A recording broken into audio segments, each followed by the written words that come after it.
ഒരു വർക്കിന് ചെല്ലുമ്പോഴായിരിക്കും ചോദിക്കുന്നത്. അപ്പോൾ അങ്ങനെ ചോദിക്കുകയാണെന്നുണ്ടെങ്കിൽ നമ്മൾ അവരുടെ ആവശ്യങ്ങളും കൂടെ നോക്കണം. അവിടെ വയ്ക്കുന്ന ക്ലയൻ്റ് ആയിരിക്കും ചിലപ്പോൾ ചോദിക്കാറുള്ളത്, അല്ലെങ്കിൽ നമ്മുടെ അറിയാവുന്ന ഫ്രണ്ട്സ് ആയിരിക്കും, അവരൊക്കെ ചോദിക്കുന്നൊരു കാര്യമാണ്. ഒരു ഫോട്ടോഗ്രാഫറിനെ സംബന്ധിച്ചിട്ട് ആ ഒരു ചോദ്യം ചോദിച്ചു കഴിഞ്ഞാൽ തന്നെ ഒരു ഭയങ്കര ഒരു ഹാപ്പിയാണ് നമുക്ക്.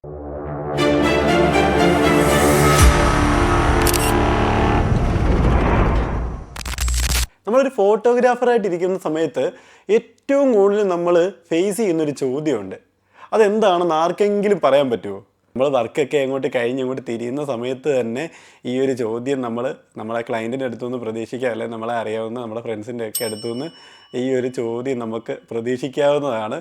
അപ്പം ഞാൻ പറയുന്നതിന് മുന്നേ തന്നെ നിങ്ങൾക്കത് മനസ്സിലായി കാണുമായിരിക്കും. ഫോട്ടോ ഇപ്പോൾ കിട്ടും, അതായിരിക്കും ഏറ്റവും കൂടുതൽ ആൾക്കാർ നമ്മളോട് ചോദിക്കുന്നൊരു ചോദ്യം എന്ന് പറയുന്നത്. അപ്പോൾ നിങ്ങൾ വിചാരിക്കും ഞാനിനി അതിനെക്കുറിച്ചായിരിക്കും ഇന്ന് ഈ വീഡിയോയിൽ പറയാൻ പോകുന്നതെന്ന്. പക്ഷേ അതൊന്നുമല്ല ഞാൻ ഇന്ന് പറയാൻ പോകുന്നത്. ആ ഒരു സബ്ജക്റ്റ് നമ്മളിന്ന് സംസാരിക്കുന്നതേ ഇല്ല.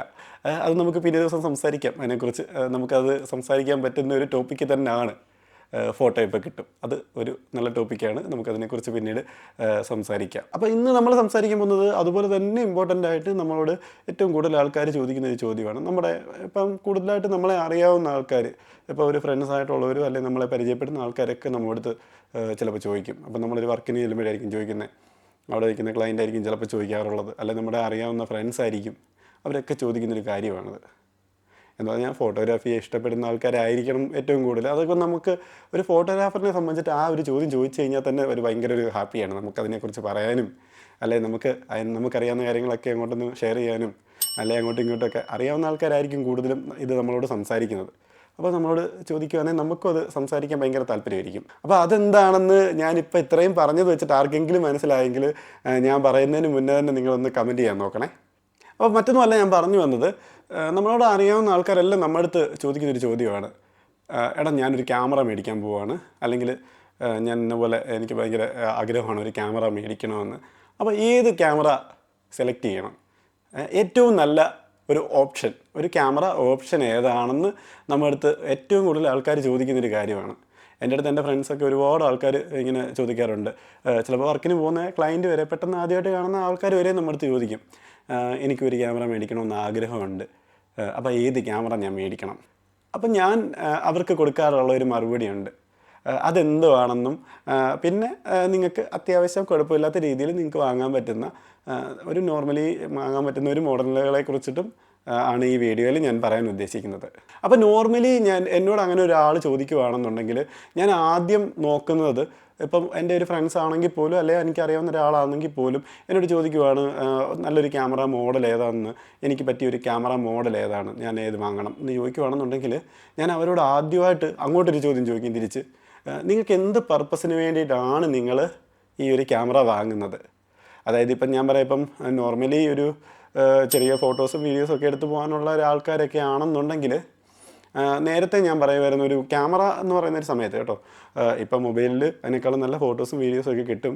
അപ്പോൾ ഞാനിപ്പോൾ ഇങ്ങനെ പറയുന്ന സമയത്ത് എല്ലാവരും പറയുമായിരിക്കും, ഇന്ന ക്യാമറ മേടിക്കുന്നതിനേക്കാളും നല്ലത് ഒരു മൊബൈൽ മേടിക്കുന്നതല്ലേ, നല്ലൊരു ക്യാമറ ഉള്ള ഫോണോ എന്തെങ്കിലും മേടിക്കുന്നതല്ലേ നീ പറയുമായിരിക്കും. പക്ഷേങ്കിൽ ഞാൻ മൊബൈലിൻ്റെ കാര്യം അങ്ങോട്ട് മാറ്റി വെക്കുകയാണ്, ഞാൻ അതിനെക്കുറിച്ച് പറയുന്നില്ല. അത് ഞാൻ പറയാം, അതിനെക്കുറിച്ചും പറയാം. പക്ഷേങ്കിൽ ഈ വീഡിയോയിൽ നമ്മളങ്ങനെ മൊബൈലിൻ്റെ കാര്യമല്ല പറയുന്നത്, ക്യാമറയുടെ കാര്യം മാത്രമാണ് സംസാരിച്ച് പോകുന്നത്. നേരത്തെയൊക്കെ ആയിരുന്നെങ്കിൽ ഇങ്ങനെ ചോദിക്കുന്നൊരു സമയത്ത് ഞാൻ അവരോട് ചോദിക്കുമായിരുന്നു, നിങ്ങൾക്ക് അത്യാവശ്യം ഫാമിലീസിൻ്റെയൊക്കെ ഫോട്ടോസും ഔട്ട്ഡോറൊക്കെ എവിടെയെങ്കിലുമൊക്കെ പോകുമ്പോഴൊക്കെ എടുക്കാനാണെന്നുണ്ടെങ്കിൽ നിങ്ങൾ അത്യാവശ്യം ക്യാനോണിൻ്റെയോ അല്ലെങ്കിൽ നിക്കോണിൻ്റെയോ ഒക്കെ എൻട്രി ലെവലായിട്ടുള്ള ക്യാമറകൾ, അത്യാവശ്യം ചെറിയൊരു 50mm ലെൻസും പിന്നെ അതിൻ്റെ കൂടെ കിറ്റ് ലെൻസും ഒക്കെ കിട്ടും. അപ്പം അങ്ങനെയൊക്കെയുള്ള ഒരു കാര്യങ്ങളൊക്കെ ഉണ്ടെന്നുണ്ടെങ്കിൽ അത് നിങ്ങൾക്ക് അത്യാവശ്യം യൂസ് ചെയ്യാവുന്നൊരു കാര്യമാണ്. പക്ഷേ ഇപ്പം ഞാനത് പ്രിഫർ ചെയ്തില്ല. ഒരു എൻട്രി ലെവൽ ക്യാമറകളൊന്നും ഞാൻ അങ്ങനെ പറയാറില്ല. എന്ന് പറഞ്ഞാൽ അതിനേക്കാളും നല്ല അടിപൊളി ഫോട്ടോസ് അല്ലെ വീഡിയോസൊക്കെ ഈ പറയുന്ന മൊബൈലിൽ കിട്ടും. ആ ഒരു വിലയിൽ നമുക്ക് അത്യാവശ്യം ഐഫോണും അല്ലെങ്കിൽ നല്ല വിവോയുടെയോ അല്ലെങ്കിൽ സാംസങ്ങിൻ്റെയൊക്കെ ഫോണിൽ അത്യാവശ്യം അതിനേക്കാളും നല്ല ക്വാളിറ്റിയിലുള്ള ഫോട്ടോസും വീഡിയോസും പിന്നെ ഈ പറയുന്നതിനോട്ട് ഇത് കഴിഞ്ഞിട്ടുള്ള ഒരു ഷൂട്ട് ചെയ്ത് കഴിഞ്ഞിട്ടുള്ളൊരു കാര്യങ്ങളും കൂടെ കുറച്ചുകൂടെ എളുപ്പമാണ് മൊബൈലുകൾ. അപ്പോൾ ആ ഒരു കാറ്റഗറിയിൽ നോക്കുമ്പോൾ ഞാനിപ്പോൾ അങ്ങനെ പ്രിഫർ ചെയ്യാറില്ല. പക്ഷേ അത് കഴിഞ്ഞിട്ടുള്ളൊരു കുറച്ച് ആൾക്കാരുണ്ട്. പണ്ടത്തേനേക്കാളും കൂടുതൽ ആൾക്കാർ ഫോട്ടോഗ്രാഫി അല്ലെങ്കിൽ ഇങ്ങനെയുള്ള വീഡിയോഗ്രാഫി ആ ഒരു മേഖലയിലേക്ക് പെട്ടെന്ന് വന്ന ഒരു ടൈമാണ് ഇത് എന്ന് പറയുന്നത്. പണ്ട് സമയത്തുള്ളതിനേക്കാളും കൂടുതൽ ആൾക്കാർ ഇപ്പോൾ ഈ ഒരു ടൈമിൽ ഒരു ഹോബിയായിട്ട് തന്നെ നോക്കുന്നവരുണ്ട്. പിന്നെ കണ്ടൻറ്റ് ക്രിയേറ്റ് ചെയ്യാനായിട്ടും അതുപോലെ യൂട്യൂബേഴ്സ് അല്ലെങ്കിൽ ഇൻസ്റ്റാഗ്രാമിൽ റീൽ ചെയ്യാനും അങ്ങനെയൊക്കെ ചെയ്യുന്ന ആൾക്കാരെല്ലാം അത്യാവശ്യം നല്ല ക്യാമറകളൊക്കെയാണ് യൂസ് ചെയ്ത് ഇതൊക്കെ ചെയ്യുന്നത്. അപ്പോൾ അവർക്കൊക്കെ ഈ പറയുന്നതിൻ്റെ കൂട്ടൊരു എൻട്രി ലെവൽ ക്യാമറ ഒന്നും അല്ല വേണ്ടുന്നത്. അത്യാവശ്യം ഒരു ഹൈബ്രിഡ് ക്യാമറ, അതാണ് ഞാൻ എപ്പോഴും പറയുന്നത്. അങ്ങനെയുള്ളവർക്ക് വേണ്ടിയിട്ട് ഒരു സാധാരണ നോർമലി ഈ പറയുന്ന യൂസൊക്കെ ഉള്ള അത്യാവശ്യം ഫോട്ടോസും വീഡിയോസും ഒക്കെ നല്ല രീതിയിൽ ഫുൾ HD അല്ലെങ്കിൽ അതിനേക്കാളും കുറച്ചുകൂടെ ക്വാളിറ്റിയിൽ, അതായത് 4K ഫുൾ HD ആണ് നമ്മളിപ്പോഴും കുറേ ആൾക്കാരൊക്കെ ഫോളോ ചെയ്യുന്നെങ്കിലും 4Kയിലോട്ടും ഒക്കെ റെക്കോർഡിങ്ങുകൾ മാറി തുടങ്ങി. 4Kയും 8K വരെയും ഇപ്പോൾ റെക്കോർഡ് ചെയ്യുന്നവരൊക്കെ ഉണ്ട്. നല്ല ക്യാമറകളൊക്കെ 8K വരെ 60 ഫ്രെയിമിലൊക്കെ അല്ലെങ്കിൽ 120 ഫ്രെയിമിലൊക്കെ വരെ ആയി തുടങ്ങി. അപ്പോൾ ആ ഒരു രീതിയിൽ വരെ ആൾക്കാർ റെക്കോർഡ് ചെയ്ത് കണ്ടൻറ്റുകൾ ഉണ്ടാക്കുകയും ഫോട്ടോസ് വീഡിയോസ് ഒക്കെ എടുക്കാറുണ്ട്. അപ്പോൾ ആ ഒരു കാലഘട്ടത്തിൽ നമ്മൾ അവരോട് ചെന്നിട്ട് എൻട്രി ലെവൽ ഒന്നും എടുക്കാൻ പറഞ്ഞു കഴിഞ്ഞാൽ അവർ നമ്മളെ കളിയാക്കും. എന്ന് പറഞ്ഞാൽ ആ ഒരു കാലഘട്ടം കഴിഞ്ഞു. എൻട്രി ലെവൽ ക്യാമറകളുടെയൊക്കെ ഒരു കാലഘട്ടം കഴിഞ്ഞതായിട്ടാണ് എനിക്ക് തോന്നുന്നത്. ഇപ്പം കൂടുതലായിട്ടും എല്ലാവരും നോക്കുന്നത് ഒരു ഫുൾ ഫ്രെയിം ക്യാമറ. ഇപ്പോൾ അറിയാവുന്ന ആൾക്കാരെല്ലാം നമ്മുടെ അടുത്ത് ചോദിക്കുന്നത് തന്നെ അങ്ങനെ, ഒരു ഏറ്റവും നല്ലൊരു ഫുൾ ഫ്രെയിം ക്യാമറ എടുക്കാൻ പറ്റുന്ന ഒരു ഹൈബ്രിഡ് ആയിട്ടുള്ളത്. അതായത് ഹൈബ്രിഡ് ക്യാമറ ഞാൻ നേരത്തെ പറഞ്ഞിട്ടുണ്ടായിരുന്നു ഒരു വീഡിയോയിൽ. ഹൈബ്രിഡ് ക്യാമറ എന്ന് പറഞ്ഞു കഴിഞ്ഞാൽ അത്യാവശ്യം നമുക്ക് ഫോട്ടോസും വീഡിയോസും എല്ലാം അത്യാവശ്യം നല്ല ക്വാളിറ്റിയിൽ തന്നെ ഒരുപോലെ ചെയ്യാൻ പറ്റുന്ന ക്യാമറകളാണ് ഹൈബ്രിഡ് ക്യാമറകൾ. ഇപ്പം ഈ പറയുന്ന സോണിയുടെ ആണെങ്കിലും ഈ കാനോണിൻ്റെ ആണെങ്കിലും നിക്കോണിൻ്റെ ആണെങ്കിലും ഫോട്ടോസിന് വേണ്ടിയിട്ട് മാത്രമായിട്ട് ഇറക്കുന്ന ക്യാമറയുണ്ട്, അല്ലെ വീഡിയോയ്ക്ക് വേണ്ടി പ്രിഫർ ചെയ്ത് ഇറക്കുന്ന സിനിമ ലൈൻ ക്യാമറകൾ ഒക്കെ വേറെ ഉണ്ട്. അതുപോലെ തന്നെ ഇവരൊരു രണ്ടും മിക്സ് ചെയ്തെടുക്കാൻ പറ്റും. എന്ന് പറഞ്ഞാൽ അത്യാവശ്യം ഫോട്ടോയ്ക്ക് നല്ല ക്വാളിറ്റി, വീഡിയോയ്ക്കും നല്ല ക്വാളിറ്റി. ഇപ്പം ഞാൻ നിങ്ങൾക്ക് മനസ്സിലാവുന്ന ഭാഷയിലാണ് ഇങ്ങനെ പറയുന്നത്, അല്ലാന്നുണ്ടെങ്കിൽ വേറെ രീതിയിലും നമുക്ക് പറയാം. അപ്പം നിങ്ങൾക്ക് മനസ്സിലാവുന്ന രീതിയിലാണ് ഞാൻ ഇതിനകത്ത് പറഞ്ഞു പോകുന്നത്. അപ്പോൾ രണ്ടും നമുക്ക് ഒരേപോലെ ഉള്ള ഒരു ക്വാളിറ്റിയിൽ എടുക്കാൻ പറ്റുന്ന ക്യാമറകളാണ് ഹൈബ്രിഡ് ക്യാമറകളെന്ന് പറയുന്നത്. അപ്പോൾ ആ ഹൈബ്രിഡ് ക്യാമറകൾ ഇപ്പോൾ ഈ പറയുന്നതിനോട്ട് അത്യാവശ്യം ഫുൾ ഫ്രെയിം അല്ലെങ്കിൽ ഈ പറയുന്ന 4K വരെ അല്ലെ 8K വരെ ഷൂട്ട് ചെയ്യാവുന്ന ഹൈബ്രിഡ് ക്യാമറകളുണ്ട്. അപ്പം അതിനകത്തുനിന്ന് ഏത് ക്യാമറ നമ്മൾക്കിപ്പം നമ്മൾ പ്രിഫർ ചെയ്യും, അതാണ് ഞാനിപ്പം കൂടുതലായിട്ട് ഞാൻ അവരോട് പറയുന്നത്. ഹൈബ്രിഡ് ക്യാമറകൾ നിങ്ങൾ സെലക്ട് ചെയ്യുക. അത്യാവശ്യം ഇങ്ങനെയൊക്കെയുള്ള കണ്ടൻറ്റുകൾ കാര്യങ്ങളൊക്കെ ചെയ്യുന്ന ആൾക്കാരാണെന്നുണ്ടെങ്കിൽ അങ്ങനെയുള്ള ക്യാമറകൾ സെലക്ട് ചെയ്യുക. ഇപ്പോൾ ട്രാവലിംഗ് ഒക്കെ പോയിട്ട് ഈ പറയുന്ന ലാൻഡ്സ്കേപ്പിൻ്റെയൊക്കെ ഫോട്ടോസൊക്കെ എടുക്കാൻ ഉദ്ദേശിക്കുന്ന ആളാണെന്നുണ്ടെങ്കിൽ അവർക്ക് ഈ പറയുന്നതിൻ്റെ കൂട്ട് അത്യാവശ്യം ഒരു വൈഡ് ലെൻസുകൾ വേണം ഈ ലാൻഡ്സ്കേപ്പിൻ്റെയൊക്കെ ഫോട്ടോസൊക്കെ എടുക്കാനും ഒക്കെ ആണെങ്കിൽ. പിന്നെ അതുപോലെ തന്നെ ഫോട്ടോസ് വീഡിയോസ് ഒരുമിച്ചെടുക്കുന്ന ആളാണെന്നുണ്ടെങ്കിൽ അതൊരു ഹൈബ്രിഡ് ക്യാമറ ആയിരിക്കണമെന്നാണ് എനിക്ക് തോന്നുന്നത്. അപ്പോൾ അത്യാവശ്യം ഈ അങ്ങനെയുള്ള കണ്ടൻറ്റുകളൊക്കെ ക്രിയേറ്റ് ചെയ്യാനൊക്കെ ഭയങ്കര എളുപ്പമായിരിക്കും. പിന്നെ അതുപോലെ തന്നെ ഒരു വൈൽഡ് ലൈഫ് ഫോട്ടോസൊക്കെ എടുക്കുന്ന ആളാണെന്നുണ്ടെങ്കിൽ ഈ പറയുന്ന ലാൻഡ്സ്കേപ്പ് അല്ലെങ്കിൽ അതിൻ്റെ കൂടെ തന്നെ ഒരു വൈൽഡ് ലൈഫും കൂടെ ഒക്കെ ഉദ്ദേശിക്കുന്ന ആളാണെങ്കിൽ ആൾക്കൊരു ടെലിലെൻസും കൂടെ വേണ്ടി വരും. ഒരു ടെലിലെൻസ് കൂടെ ഉണ്ടെങ്കിലേ നമുക്ക് ഈ പറയുന്ന ആനിമൽസിൻ്റെ അല്ലെങ്കിൽ ബേഡ്സിൻ്റെയൊക്കെ ഫോട്ടോസൊക്കെ നമുക്ക് എടുക്കാൻ പറ്റത്തുള്ളൂ. അതുപോലെ തന്നെ ഇപ്പോൾ ഒരു വെഡ്ഡിങ് അല്ലെങ്കിൽ ചെറിയ ചെറിയ ഫംഗ്ഷനുകൾ, ഇപ്പം ചെറിയ ബർത്ത്ഡേ ഷൂട്ടുകൾ അല്ലെ ചെറിയ ഇവൻറ്റ്സ് കാര്യങ്ങളൊക്കെ ചെയ്യുന്ന ആണെന്നുണ്ടെങ്കിൽ അവർക്കും ഈ പറയുന്നതിനോട്ട് ഒരു വൈഡ് ലെൻസ് അല്ലെങ്കിൽ ഒരു ബ്ലോക്ക് ലെൻസെങ്കിലും അത്യാവശ്യം വേണം. അപ്പോൾ അതുപോലെ തന്നെ ഏത് ബോഡി അല്ലെങ്കിൽ ക്യാമറയുടെ ബോഡി എടുക്കുമെന്നുള്ളതും ഇതുപോലെ തന്നെ ഇമ്പോർട്ടൻ്റ് ആണ്. അപ്പം ആ ബോഡി എടുക്കുന്ന കാര്യത്തിൽ ഇപ്പം ഫോട്ടോയും വീഡിയോ ഒരുമിച്ചെടുക്കുന്ന ആളാണെന്നുണ്ടെങ്കിൽ ഞാൻ അവർക്ക് പ്രിഫർ ചെയ്യുന്ന എപ്പോഴും ഒരു ഹൈബ്രിഡ് ക്യാമറ ആയിരിക്കും. ഒരു ഹൈബ്രിഡ് ക്യാമറ അങ്ങനെയുള്ളവർക്ക് എടുക്കുന്നതായിരിക്കും ഏറ്റവും ബെറ്റർ. അപ്പോൾ അങ്ങനെയുള്ള യൂസിന് വേണ്ടിയിട്ട് ഒരു ഹൈബ്രിഡ് ക്യാമറ നമ്മൾ തിരഞ്ഞെടുക്കുമ്പം ഏതാണ് ഏറ്റവും ബെസ്റ്റ് ഓപ്ഷൻ എന്നാണ് നമ്മൾ ഈ വീഡിയോയിൽ പറയുന്നത്. എന്നോട് ഏറ്റവും കൂടുതൽ ആൾക്കാർ ചോദിക്കും ഏതാ ഏറ്റവും ബെസ്റ്റ് ക്യാമറ, സോണി അല്ലേ ഏറ്റവും ബെസ്റ്റ് ക്യാമറ, അങ്ങനെ ചോദിക്കുന്നവരുണ്ട്. അല്ലെ കാനോൺ ആണ് ഏറ്റവും അടിപൊളി, കാനോണിൻ്റെ അത്രയും വേറെ ഒരു ക്യാമറയും വരത്തില്ല. അല്ലെ നിക്കോണാണ് പണ്ടത്തെ ആൾക്കാർ പറയുന്നതാണ്, നിക്കോൺ കഴിഞ്ഞുള്ള ക്യാമറയേ ഉള്ളൂ. അപ്പോൾ ഏത് ക്യാമറയാണ് ബെസ്റ്റ് എന്ന് ചോദിച്ച് കഴിയുമ്പോഴത്തേന് പലയിടത്തുനിന്നും പല അഭിപ്രായങ്ങളാണ്. എന്ന് പറഞ്ഞാൽ ഫോട്ടോഗ്രാഫേഴ്സ് തന്നെ അവരവർക്ക് ഇഷ്ടമുള്ള ക്യാമറകൾ ആദ്യം പറയും, ഈ സോണിയാണ് ബെസ്റ്റ്, സോണിയാണ് ഏറ്റവും അടിപൊളി ക്യാമറ, അല്ലെങ്കിൽ കാനോണാണ് ഏറ്റവും അടിപൊളി ക്യാമറ, അല്ലെങ്കിൽ നൈക്കോൺ അങ്ങനെയൊക്കെ പറയും. അപ്പോൾ സോണിയുടെ കാറ്റഗറി എടുക്കുകയാണെന്നുണ്ടെങ്കിൽ നമുക്ക് അതിൽ നിന്ന് സെലക്ട് ചെയ്യാൻ പറ്റുന്ന ഒരു ഹൈബ്രിഡ് ക്യാമറ ഏറ്റവും ബെസ്റ്റായിട്ട് വരുന്ന ഒരു ഹൈബ്രിഡ് ക്യാമറ എന്ന് പറയുന്നത് 7M5 എന്ന് പറയുന്ന മോഡലാണ്. ഈ 7M4 ഒരു ഹൈബ്രിഡ് ക്യാമറ ആയിരുന്നു. പിന്നെ ചെറിയ ചെറിയ മാറ്റങ്ങൾ കാര്യങ്ങളും ആയിട്ടൊക്കെയാണ് ഇപ്പോൾ 7M5 എന്ന് പറയുന്നൊരു മോഡൽ ഇറങ്ങിയേക്കുന്നത്. അപ്പോൾ അതിൻ്റെ വിലയെന്ന് പറയുന്നതും ഏകദേശം ഇപ്പോൾ ബെഹറിനിലെ വില നോക്കുവാണെങ്കിൽ രണ്ടിനും ഒരേ വില തന്നെയാണ് ഞാൻ നോക്കിയപ്പോൾ കണ്ടത്. സ്വാഭാവികമായിട്ടും നമുക്ക് M5 എന്ന് പറയുന്ന മോഡൽ നമുക്ക് സോണിയിൽ നിന്ന് വേണമെന്നുണ്ടെങ്കിൽ ആ ഒരു ബഡ്ജറ്റും കൂടെ വെച്ചിട്ടാണ് ഞാൻ ഈ പറയുന്നത്. ഏകദേശം ആ ഒരു ബഡ്ജറ്റിൽ സെയിം ബഡ്ജറ്റിൽ വരുന്ന ഹൈബ്രിഡ് ക്യാമറകളാണ് ഞാൻ ഈ പറയുന്നത്. അപ്പം എനിക്ക് തോന്നുന്നു സോണിയിൽ നിന്ന് നമുക്ക് 7M5 എന്ന് പറയുന്നൊരു മോഡലിനെ നമുക്ക് സെലക്ട് ചെയ്യാം. ഇപ്പോൾ ക്യാനോൺ എടുക്കുകയാണെന്നുണ്ടെങ്കിൽ ഞാൻ കഴിഞ്ഞൊരു വീഡിയോ R6Vയുടെ ഒരു വീഡിയോ ചെയ്തിട്ടുണ്ടായിരുന്നു. അപ്പോൾ ആ ക്യാമറ ഈ പറയുന്നതിൻ്റെ കൂട്ട് തന്നെ 8K വരെ നമുക്ക് ഓപ്പൺ ഗേറ്റിൽ ഷൂട്ട് ചെയ്യാവുന്നൊരു ക്യാമറയാണ്. പക്ഷെങ്കിൽ ഞാൻ പ്രിഫർ ചെയ്യുന്നൊരു ക്യാമറ എന്ന് പറയുന്നത് ആ ക്യാമറയല്ല, നമ്മുടെ R6 Mark III. അതുപോലെ തന്നെ നൈക്കോൺ അല്ലെങ്കിൽ നിക്കോൺ എന്ന് പറയുന്ന ബ്രാൻഡ് സെലക്ട് ചെയ്യുന്ന സമയത്ത് നമുക്ക് ഒരു 3-4 ഓപ്ഷൻ അതിനകത്ത് ഉണ്ടെന്ന് വേണമെന്നുണ്ടെങ്കിൽ പറയാം. ലാസ്റ്റ് നമുക്ക് പറയാൻ പറ്റുന്നത് CR എന്ന് പറയുന്നൊരു മോഡലും അതുപോലെ തന്നെ C6 Mark III എന്ന് പറയുന്ന ഒരു മോഡലുണ്ട്. അതൊക്കെ നമുക്ക് ഇതിനകത്തുനിന്ന് സെലക്ട് ചെയ്യാവുന്നൊരു ക്യാമറാസാണ്. അപ്പോൾ ഇതിനകത്തുനിന്ന് സ്വാഭാവികമായിട്ടും ആൾക്കാരെല്ലാവരും നമ്മളോട് ചോദിക്കുമായിരിക്കും ഇതിലെ ഏറ്റവും ബെസ്റ്റ് ക്യാമറ ഹൈബ്രിഡ് ക്യാമറ ഏതാണെന്ന്. അങ്ങനെ ചോദിക്കുകയാണെന്നുണ്ടെങ്കിൽ കഴിഞ്ഞ ഇയറിൽ ബെസ്റ്റ് ഹൈബ്രിഡ് ക്യാമറയായിട്ട് തിരഞ്ഞെടുത്തത് നമ്മുടെ ക്യാനോണിൻ്റെ R6 Mark III എന്ന് പറയുന്ന മോഡലായിരുന്നു. അപ്പോൾ എനിക്കും തോന്നുന്നു അത് തന്നെയാണ് കുറച്ച് ഒന്ന് ബെറ്ററായിട്ട് തോന്നുന്നത്. പിന്നെ വേറൊരു കാര്യം വെച്ചിട്ട് നോക്കുകയാണെന്നുണ്ടെങ്കിൽ എനിക്ക് തോന്നിയിട്ടുള്ളത് 7M5നെ വേണമെന്നുണ്ടെങ്കിൽ നമുക്ക് പരിഗണിക്കാവുന്നതാണ്. അതിന് വേറൊരു കാര്യമെന്ന് പറഞ്ഞു കഴിഞ്ഞാൽ ലെൻസുകളുടെ വിലയും അല്ലെങ്കിൽ നമുക്ക് പിന്നെ വരുന്ന കുറച്ച് ചിലവുകളുടെയൊക്കെ കാര്യം വെച്ചിട്ട് നോക്കുമ്പം എനിക്ക് തോന്നി തേർഡ് പാർട്ടി ലെൻസുകളൊക്കെ യൂസ് ചെയ്യുന്ന ആൾക്കാർക്ക് അല്ല എക്സ്പെൻസ് കുറച്ചിട്ട് യൂസ് ചെയ്യാൻ പറ്റുന്ന ആൾക്കാർക്കൊക്കെ ഈ സോണിയുടെ 7M5ഉം വേണമെന്നുണ്ടെങ്കിൽ പരിഗണിക്കാം. പക്ഷേ അതിന് ഒരുപാട് ഈ പറയുന്ന പ്രശ്നങ്ങളൊക്കെ പറയുന്ന ആൾക്കാരുണ്ട്, ഇല്ലെന്ന് ഞാൻ പറയുന്നില്ല. അങ്ങനെയൊക്കെ പറഞ്ഞാൽ പോലും അത്യാവശ്യം നമുക്ക് ബഡ്ജറ്റ് ഫ്രണ്ട്ലി ആയിട്ട് ഒരു ക്യാമറ മേടിച്ച് കഴിയും. ബോഡി മാത്രമല്ല ഞാൻ പറയുന്നത്, ബോഡിയുടെ വിലയല്ല, അത് കഴിഞ്ഞിട്ട് നമുക്ക് ലെൻസുകളൊക്കെ മേടിക്കുമ്പോൾ തേർഡ് പാർട്ടി ലെൻസുകളൊക്കെ അവൈലബിൾ ആയിട്ടുള്ളത് എനിക്ക് തോന്നുന്നത് സോണിക്കാണ് ഇപ്പോൾ ഏറ്റവും കൂടുതൽ. നമുക്കെല്ലാവർക്കും അറിയാം RFൻ്റെ മൗണ്ടിലുള്ള ലെൻസുകൾക്കെല്ലാം അത്യാവശ്യം നല്ല വിലയുണ്ട്. അതുപോലെ തന്നെ ക്യാനോൺ എന്ന് പറയുന്ന ഒരു കമ്പനി ഈ പറയുന്ന തേർഡ് പാർട്ടി ലെൻസുകളൊന്നും ഒരുപാടൊന്നും പ്രൊമോട്ട് ചെയ്യുന്നുമില്ല.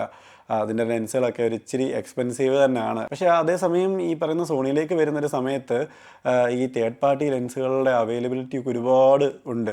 അതായത് അത്യാവശ്യം ചെറിയ വിലയിൽ തന്നെ ഒരു ഏറ്റവും കൂടുതൽ ഇപ്പം നമ്മൾ ഉപയോഗിക്കുന്ന ഒരു ലെൻസ് നോക്കുവാണെന്നുണ്ടെങ്കിൽ ഇപ്പോൾ ഒരു പോർട്രേറ്റ് ലെൻസ് എന്ന് പറയുന്നത് 85mm എന്ന് പറയുന്നത് ഒരു ലെൻസാണ് നമ്മൾ ഏറ്റവും കൂടുതൽ ആൾക്കാർ ഒരു പോർട്രേറ്റുകൾ എടുക്കാനായിട്ട് യൂസ് ചെയ്യുന്നത്. അപ്പോൾ ആ ലെൻസുകൾക്ക് പോലും നമുക്ക് ഈ പറയുന്ന തേർഡ് പാർട്ടി അത്യാവശ്യം ലെൻസുകൾ അവൈലബിൾ ആണ് ഈ പറയുന്ന സോണി ബ്രാൻഡിൽ. അപ്പം പുതിയതായിട്ട് ഇപ്പം നമ്മളൊരു ഫോട്ടോഗ്രാഫി ഇഷ്ടപ്പെട്ടൊക്കെ ചെയ്യുന്ന ഒരാളെന്ന് പറഞ്ഞു കഴിഞ്ഞാൽ ചിലപ്പോൾ അതൊരു പ്രൊഫഷണലി ചെയ്യുന്ന ഒരാളായിരിക്കത്തില്ല. ചിലപ്പം അത്യാവശ്യം ഫോട്ടോസൊക്കെ എടുക്കണമെന്നൊക്കെ വിചാരിച്ച് ചെയ്യുന്ന ഒരാൾക്ക് ചിലപ്പോൾ ഒരുപാട് എക്സ്പെൻസ് ഇല്ലാതെ ചെയ്യണമെന്നുണ്ടെങ്കിൽ ഈ പറയുന്ന സോണിയുടെ ക്യാമറ ഇപ്പോഴും 7M4 അവൈലബിൾ ആയിട്ടൊക്കെ ഉള്ള സ്ഥലങ്ങളുണ്ട്. 7M4ഉം ഉണ്ട്, M5ഉം ഉണ്ട്. അത് രണ്ടും തിരഞ്ഞെടുക്കാവുന്ന ഒരു ഓപ്ഷനാണ്. പിന്നെ അതുപോലെ തന്നെ നല്ല നല്ല ലെൻസുകൾ ഇപ്പോൾ ഈ പറയുന്ന തേർഡ് പാർട്ടി ലെൻസിൻ്റെ തുടക്കത്തിൽ ഈ പറയുന്നതിൻ്റെ കൂട്ട് നല്ല ക്വാളിറ്റിയുള്ള ലെൻസുകളാണ് സിഗ്മയുടെ. നമുക്ക് ജി മാസ്റ്ററിൽ നിന്ന് മാറ്റിയിട്ട് വേണമെന്നുണ്ടെങ്കിൽ സിഗ്മയുടെ ലെൻസുകൾ യൂസ് ചെയ്യാവുന്നതാണ്. അതുപോലെ തന്നെ താഴോട്ട് വരുമ്പം അതിലും താഴെയുള്ള ലെൻസുകളും അവൈലബിൾ ആണ്. ഈ പറയുന്ന ക്യാനോണിനാണെന്നുണ്ടെങ്കിൽ കുറച്ചൊരു എക്സ്പെൻസീവായിട്ടാണ് എനിക്ക് തോന്നിയിട്ടുള്ളത്. അപ്പം പ്രൊഫഷണൽ യൂസ് ഉള്ള ആൾക്കാരൊക്കെ ആണെങ്കിൽ അവർക്ക് അറിയായിരിക്കും. അത്യാവശ്യം നമുക്ക് RF ലെൻസിൻ്റെ ഒക്കെ എന്ന് പറഞ്ഞാൽ അത്യാവശ്യം നല്ല റേഞ്ചിലുള്ള ലെൻസുകളാണ് എല്ലാം ഉള്ളത്. നമ്മൾ കൂടുതൽ ഉപയോഗിക്കുന്നത് ഈ ബ്ലോക്ക് ലെൻസുകളൊക്കെ അത്യാവശ്യം നല്ല റേഞ്ചിൽ തന്നെ വിലയുണ്ട്. അപ്പോൾ അതൊക്കെ ആ ഒരു രീതിയിൽ ഉപയോഗിക്കുന്ന ആൾക്കാർക്ക് കൂടുതലായിട്ടും പ്രയോജനം ചെയ്യും. ആ ഒരു ക്വാളിറ്റിയും കാര്യങ്ങളും ഒക്കെ കിട്ടാനായിട്ട് നമ്മൾ അത് തന്നെ യൂസ് ചെയ്തേ പറ്റത്തുള്ളൂ. അല്ലെങ്കിൽ നമുക്കത് ഇഷ്ടപ്പെട്ട് ആഗ്രഹിച്ചെടുക്കുന്നവർ അത് തന്നെ ആ ഒരു രീതിയിലോട്ട് തന്നെ പോവുകയും ചെയ്യും. അപ്പോൾ സോണിയുടെ കാര്യം പറയുന്ന ഒരു സമയത്ത് നമുക്ക് വേണമെന്നുണ്ടെങ്കിൽ ഈ പറയുന്ന തേർഡ് പാർട്ടി ലെൻസുകളൊക്കെ നമുക്ക് യൂസ് ചെയ്യാവുന്നതാണ്. അപ്പം അങ്ങനെ ക്യാമറയെ ആഗ്രഹിച്ച് അല്ലെങ്കിൽ ഒരു ഫോട്ടോഗ്രാഫി ആഗ്രഹിച്ചൊക്കെ വരുന്ന ഒരാൾക്കാർക്ക് വേണമെന്നുണ്ടെങ്കിൽ പ്രിഫർ ചെയ്യാം, കുറച്ചുകൂടെ അഫോർഡബിളായിട്ട് പ്രിഫർ ചെയ്യാവുന്ന ഒരു മോഡൽ എനിക്ക് തോന്നി സോണിയാണെന്ന്. നമ്മളൊരു പ്രൊഫഷണലി യൂസ് അല്ലെങ്കിൽ അങ്ങനെയൊക്കെയുള്ള രീതിയിൽ നമ്മൾ കുറച്ച് പൈസ എനിക്ക് പ്രശ്നമല്ല, ഞാൻ ഇത് തന്നെ യൂസ് ചെയ്യും, നല്ല ക്വാളിറ്റിയുള്ള സാധനങ്ങളെ ഞാൻ യൂസ് ചെയ്യുന്നുള്ളൂ. എന്നൊക്കെ ചിന്തിക്കുന്ന ആൾക്കാർക്ക് ഏറ്റവും നല്ല ഓപ്ഷൻ എന്ന് പറയുന്നത് ഒരു ഹൈബ്രിഡ് ക്യാമറ അല്ലെങ്കിൽ അതിന് പറ്റിയ ലെൻസൊക്കെ ചെയ്യാൻ പറ്റുന്നത് കാനോൺ തന്നെയാണ്. ഈ R6 Mark III നിങ്ങൾക്ക് ഏറ്റവും നല്ല ബെസ്റ്റ് ഓപ്ഷനാണ്. പിന്നെ ഈ നൈക്കോണിൻ്റെ കാര്യം എന്ന് പറഞ്ഞു കഴിഞ്ഞാൽ ഈ പറഞ്ഞതിൻ്റെയൊക്കെ ഇടയിൽ നിൽക്കുന്ന ഒരു കാറ്റഗറി എന്ന് വേണമെങ്കിൽ പറയാം. അത്യാവശ്യം നമുക്ക് ക്യാമറകൾക്കും ഈ പറയുന്ന ഒരു റേഞ്ചിലുള്ള വിലയും ഈ രണ്ട് ക്യാമറകളുടെയും ഏകദേശമൊക്കെ ഉള്ള വിലകളും കാര്യങ്ങളും ഒക്കെയാണ്. പിന്നെ അതുപോലെ തന്നെ ലെൻസിൻ്റെ അവൈലബിലിറ്റിയും കുറച്ചുണ്ട്. പിന്നെ കൂടിയ ലെൻസുകൾക്ക് അതിൻ്റേതായിട്ടുള്ള വിലകളും നൈക്കോണിനുണ്ട്. നമ്മൾ നേരത്തെ പറഞ്ഞ പോലെ തന്നെ സോണിക്കുള്ളതിൻ്റെ അത്രയും ഒന്നും അവൈലബിലിറ്റി നമുക്ക് ഈ പറയുന്ന തേർഡ് പാർട്ടി ലെൻസിൽ നൈക്കോണിനും ഞാൻ കണ്ടിട്ടില്ല. അതിനും ഈ പറയുന്നതിൻ്റെ കൂട്ട് തന്നെ അങ്ങനെയുള്ള തേർഡ് പാർട്ടി ലെൻസുകളൊക്കെ അവൈലബിലിറ്റി ഇച്ചിരി കുറവാണ്. അപ്പം അങ്ങനെ നോക്കുന്നവർക്ക് സോണിയാണ് ബെസ്റ്റ് ഓപ്ഷൻ.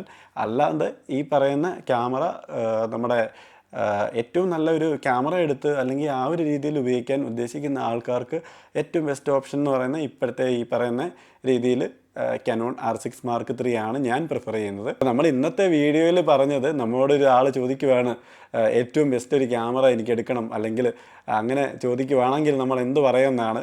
അപ്പോൾ അങ്ങനെ ചോദിക്കുവാണെന്നുണ്ടെങ്കിൽ നമ്മൾ അവരുടെ ആവശ്യങ്ങളും കൂടെ നോക്കണം. അപ്പോൾ ഈ പറയുന്ന ഞാനിങ്ങനെ ഒരു കാര്യം പറഞ്ഞു എന്ന് വെച്ചിട്ട് നിങ്ങൾ ആ ക്യാമറ തന്നെ എടുക്കണമെന്നല്ല.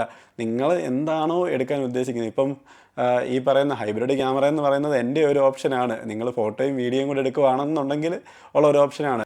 ഇപ്പം നിങ്ങൾ ഈ പറയുന്ന കാറ്റഗറി ഓഫ് ഫോട്ടോഗ്രാഫി നിങ്ങളുടെ വേറെ ആണെന്നുണ്ടെങ്കിൽ നിങ്ങൾ അതിനനുസരിച്ചുള്ള ക്യാമറകൾ എടുക്കണം. നിങ്ങളൊരു ഫോട്ടോഗ്രാഫി മാത്രമായിട്ട് നിങ്ങൾക്ക് കുറച്ച് ഒരു മെഗാ പിക്സൽ കൂടുതലായിട്ടുള്ള ക്യാമറകളാണ് നിങ്ങൾക്ക് വേണ്ടുന്നുണ്ടെങ്കിൽ നിങ്ങൾ ഇപ്പോൾ ഈ സോണിയുടെ ആണെന്നുണ്ടെങ്കിൽ R സീരീസിലുള്ള ക്യാമറകൾ നോക്കണം. അതുപോലെ തന്നെ കാനോണിൻ്റെ ഒക്കെ ആണെങ്കിൽ R1 അല്ലെ അങ്ങനെയൊക്കെ ആ റേഞ്ചിലുള്ള ക്യാമറകളൊക്കെ ഉണ്ട്. അതുപോലെ തന്നെ നൈക്കോണിൻ്റെ സീരീസിലാണെങ്കിലും ആ ഒരു റേഞ്ചിലുള്ള ക്യാമറകളുണ്ട്, മെഗാ പിക്സൽ കൂടിയ ക്യാമറകളും. അതുപോലെ തന്നെ നമുക്ക് സ്പോർട്സ് അല്ലെങ്കിൽ ഈ പറയുന്ന അങ്ങനെയുള്ള ഇവൻറ്റുകളൊക്കെ മെഗാ പിക്സലിലൊക്കെ കൂടുതലായിട്ട് വേണ്ടുന്ന ക്യാമറകളൊക്കെ വേണമെന്നുണ്ടെങ്കിൽ ആ ലെവലിൽ നിങ്ങൾക്ക് നോക്കാം. അതുപോലെ തന്നെ നിങ്ങൾ ഈ ഒരു വീഡിയോ ബേസ്ഡ് ആണ് നിങ്ങൾ ഉദ്ദേശിക്കുന്നതെന്നുണ്ടെങ്കിൽ സിനിമ ലൈൻ ക്യാമറകളിലേക്ക് പോകണമെന്നാണ് എനിക്ക് പറയാനുള്ളത്. അതിന് നിങ്ങൾക്ക് ഈ പറയുന്ന പോലെ തന്നെ സോണിയിലാണെന്നുണ്ടെങ്കിൽ നിങ്ങൾക്ക് S സീരീസിലൊക്കെയുള്ള ഒരു ക്യാമറകൾ കാര്യങ്ങളൊക്കെ അവൈലബിൾ ആണ്. അപ്പോൾ ആ രീതിയിലുള്ള ക്യാമറകൾ നിങ്ങൾ സെലക്ട് ചെയ്യുക. നിങ്ങളോട് ഞാൻ പറഞ്ഞത് കൂടുതലായിട്ട് നിങ്ങൾ എടുക്കുന്നത് ഫോട്ടോസും വീഡിയോസും മിക്സഡ് ആയിട്ടുള്ള ആൾക്കാർ, അല്ലെങ്കിൽ നിങ്ങളൊരു മീഡിയം ലെവലിൽ ഇത് രണ്ടും എടുത്തു പോകാൻ ആഗ്രഹിക്കുന്ന ഒരാളാണെങ്കിൽ മാത്രം നിങ്ങൾ ഹൈബ്രിഡ് എന്ന് പറയുന്ന ഓപ്ഷൻ നിങ്ങൾ തിരഞ്ഞെടുക്കുക. ഹൈബ്രിഡ് ക്യാമറകൾ ഒരുപാട് അവൈലബിൾ ആണ്. ഇപ്പോൾ ഏറ്റവും കൂടുതൽ ഇറങ്ങുന്നതും എനിക്ക് തോന്നുന്നു ഹൈബ്രിഡ് ക്യാമറകളാണ്. അത് മെയിൻലി എനിക്ക് തോന്നുന്നു ഈ ഇപ്പോഴത്തെ ഒരു സാഹചര്യം വെച്ചിട്ട് ഈ കണ്ടൻറ് ക്രിയേഷൻ കാര്യങ്ങൾ യൂട്യൂബേഴ്സ് അവർക്കൊക്കെ വേണ്ടിയിട്ടാണ് കൂടുതലും ഈ ഹൈബ്രിഡ് ക്യാമറകൾ ഇറങ്ങുന്നത്. അതുപോലെ തന്നെ ഈ പ്രൊഫഷണലായിട്ടുള്ള ആൾക്കാരെല്ലാം കൂടുതലായിട്ട് ഇപ്പം എനിക്ക് തോന്നുന്നു കുറേ ആൾക്കാർ ഹൈബ്രിഡ് ക്യാമറാസ് യൂസ് ചെയ്യാറുണ്ട്. അതിൻ്റെ കാരണം എന്ന് പറഞ്ഞു കഴിഞ്ഞാൽ കൂടുതൽ ആൾക്കാർ ഇപ്പോൾ ഒരു ഫോട്ടോഗ്രാഫർ മാത്രമായിട്ടല്ല, പണ്ടത്തെ പോലെ ഒരു ഫോട്ടോ എടുക്കുന്ന ആൾ ഫോട്ടോ മാത്രം എടുക്കുക, അല്ലെങ്കിൽ ഒരു വീഡിയോ എടുക്കുന്ന ആൾ വീഡിയോ മാത്രം എടുക്കുക, അങ്ങനെ ഒരു കാറ്റഗറി അല്ല ഇപ്പം. ഇപ്പോൾ ഫോട്ടോ എടുക്കാൻ അറിയാവുന്ന ആളും വീഡിയോ എടുക്കും, വീഡിയോ എടുക്കുന്ന ആൾ അവൻ ഫോട്ടോ എടുക്കാറുണ്ട്. അത് മിക്സഡ് ആണ് ഇപ്പോഴത്തെ ഒരു ഇത്. അപ്പം ക്യാമറയും അതുപോലെ തന്നെ മിക്സ് ചെയ്ത് യൂസ് ചെയ്യാവുന്ന രീതിയിൽ തന്നെയാണ് ഇപ്പം ഇറങ്ങുന്നതെന്നാണ് എനിക്ക് കൂടുതലായിട്ടും തോന്നുന്നത്. അപ്പോൾ നമ്മുടെ ഇന്നത്തെ വീഡിയോ എല്ലാവർക്കും ഇഷ്ടപ്പെട്ടെന്ന് കരുതുന്നു. അപ്പോൾ നമ്മുടെ വീഡിയോ ഒന്ന് എല്ലാവരും ഒന്ന് ലൈക്ക് ചെയ്യണം. അതുപോലെ തന്നെ നമ്മുടെ വീഡിയോസ് ഷെയർ ചെയ്യുകയും അതുപോലെ തന്നെ നമ്മുടെ ചാനൽ ഒന്ന് സബ്സ്ക്രൈബ് ചെയ്യുകയും ചെയ്യണം. എങ്കിൽ മാത്രമേ നമുക്ക് പുതിയ വീഡിയോസൊക്കെ എടുത്ത് വരാനൊക്കെ ഉള്ള ഒരു ഇൻസ്പിറേഷൻ ആവത്തുള്ളൂ.